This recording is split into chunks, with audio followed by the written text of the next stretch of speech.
সহযোগিতা এটা এটা কেন করলেন আপনারা বলেন? আমি নিজে ক্যামেরা আছে ককটেল পুলিশ মারে কেন আমার মাথায় ককটেল পড়ছে। আমার সাংবাদিক ভাইরা কেন আহত হলো? এরা জবটা একটু দেন আপনারা প্লিজ। কেন কেন কেন সাংবাদিকরা কেন হামলা হলো? কিছুক্ষণ আগেই দর্শক সাংবাদিক উপরে হামলা চালিয়েছে পুলিশ এবং সে কোনো উত্তর দিচ্ছে না। সহযোগিতা এটা এটা কেন করলেন আপনারা বলেন? আমি নিজে ক্যামেরা আছে ককটেল পুলিশ মারে কেন আমার মাথায় ককটেল পড়ছে। আমার সাংবাদিক ভাইরা কেন আহত হলো? এরা জবটা একটু দেন আপনারা প্লিজ। কেন কেন কেন সাংবাদিকরা কেন হামলা হলো? কিছুক্ষণ আগেই দর্শক সাংবাদিক উপরে হামলা চালিয়েছে পুলিশ এবং সে কোনো উত্তর দিচ্ছে না। উত্তর না দিয়ে এই মুহূর্তে চলে যাচ্ছে, আপনারা দেখতে পাচ্ছেন। এবং আমাদের কয়েকজন গণমাধ্যম কর্মী এখানে আহত হয়েছে। তারা শান্তিপূর্ণভাবে এখানে তারা সংবাদ সংগ্রহ করছিল। ততক্ষণে পুলিশ এবং তাদের উপরে হামলা চালানো হয়েছে। কেন? এই যে ওনার নির্দেশে পুলিশ সাউন্ড গ্রেড মারছে সাংবাদিকের উপরে এবং তিনি কোনো জবাব না দিয়ে এই মুহূর্তে চলে যাচ্ছেন, আপনারা দেখতে পাচ্ছেন। দর্শক আমাদের বেশ কয়েকজন সাংবাদিক আহত হয়েছে এবং এখানে দেখতে পাচ্ছেন আমাদের সাংবাদিক ভাইয়েরা তার কাছ থেকে জানতে চাইছে এবং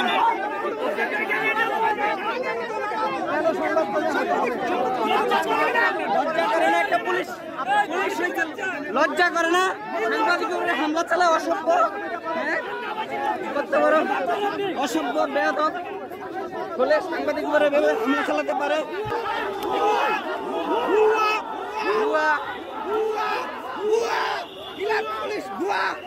বুয়া বুয়া বুয়া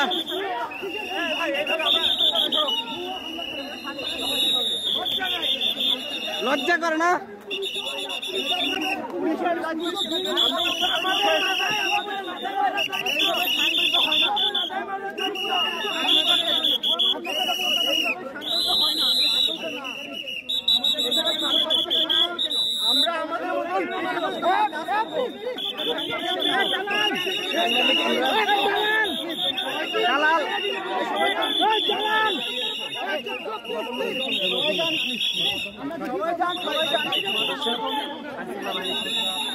কিছুক্ষণ আগে আইনশৃঙ্খলা বাহিনী সাংবাদিক উপরে হামলা চালিয়েছে এবং আমরা পুলিশের কাছ থেকে জানতে চেয়েছিলাম কেন হামলা করেছে এবং সে কোনো উত্তর না দিয়ে সে চলে গিয়েছে এবং আমাদের সাংবাদিক ভাইরা সব এখানে আছে, তারা এখান থেকে জবাব চেয়েছে। সাংবাদিক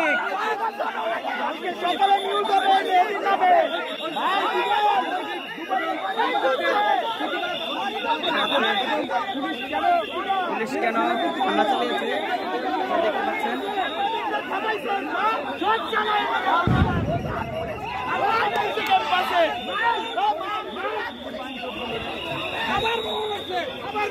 ক্যাম্পাসটার মধ্যে আলাদা একেবারে গায়ের মধ্যে পুলিশ সাউন্ড গ্রেনেড মারছে। যে আমার গায়ে একটা হচ্ছে এবং আমার একটু দূরে আরেকটা সংবাদকর্মী। পুলিশ কেন সংবাদ গণমাধ্যম এখানে 4-5 জন ছিল। আমি কিন্তু একা ছিলাম না, 100 জনের মতো গণমাধ্যম কর্মী চলে যায়। 100 জন, একজন না, সেখানে একবারে লক্ষ্য করে কিন্তু আমাদের গায়ে মারছে। 2 থেকে 3 জন শিক্ষার্থী, আপনারা সাংবাদিক ছিল 100-এর উপরে, তাদেরকে দেখে সাউন্ড গ্রেড মারছে। এটার জবাব দিতে হবে আজকে।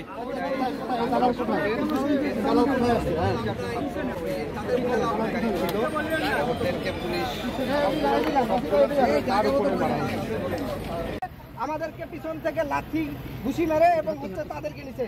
আমরা 100 জন থেকে থাকে 3-4 জন ছিল শিক্ষার্থী, সবাই আমাদেরকে ধাক্কা মেরে ফেলে দেওয়া হয়েছিল এবং ঘটনাস্থলে সাংবাদিকদের উপরে গ্রেনেড হামলা করা হয়েছিল।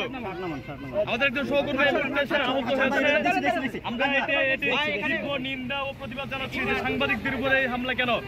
আমরা সংবাদ সংগ্রহরত অবস্থা ছিলাম, আমাদেরকে ধাক্কা মারে শিক্ষার্থীদের উপর ফেলে দেওয়া হয়েছিল। মূলত সাংবাদিকদেরকে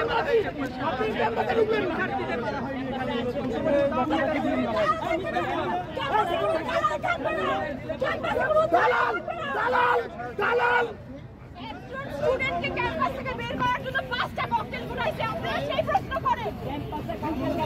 আমরা তো সহযোগিতা করছিলাম। জি বলেন। আমি শেষ করি। জি আমি শেষ না করে ঠিক আছে, জি বলেন। জি বলেন। আপনারা যেভাবে তাদেরকে ঘিরে রেখেছেন, কারণ এই জায়গাটাতে তো বিশ্ববিদ্যালয় কর্তৃপক্ষের পরিষ্কার নির্দেশনা আছে যে এখানে কোনো ছাত্র আসবে না, এবং তাদের সঙ্গে আপনারা দেখেছেন, শুরু থেকেই দেখেছেন যে তাদেরকে আমরা রিকোয়েস্ট করছি যে ভাই আপনারা চলে যান, ওই অঞ্চলে যান, এখানে আসবেন না। এটা বিশ্ববিদ্যালয় কর্তৃপক্ষের নির্দেশনা। তো সেটি আমরা এনশিওর করতে গিয়ে আপনারা যখন তাদেরকে ঘিরে ধরে রেখেছেন, তখন তো আমাদের পুলিশকেও আপনারা ওখানে ঢুকতে দিচ্ছেন না। আমরা ঘিরে রাখি, এটা আমাদের দায়িত্ব পালন করছি। যদি একজন একজন করে বলা হয় তাহলে উত্তরটা দিতে ভালো। আমরা আশা করব আপনাদের কাছে যে আইন শৃঙ্খলা রক্ষার কাজে আমরা আইন শৃঙ্খলা রক্ষাকারী বাহিনীকে, আপনি কিন্তু প্রশ্নের উত্তর দেননি। ওখানে শুয়েছিল, কেন আপনারা কেন বললেন আমার মাথা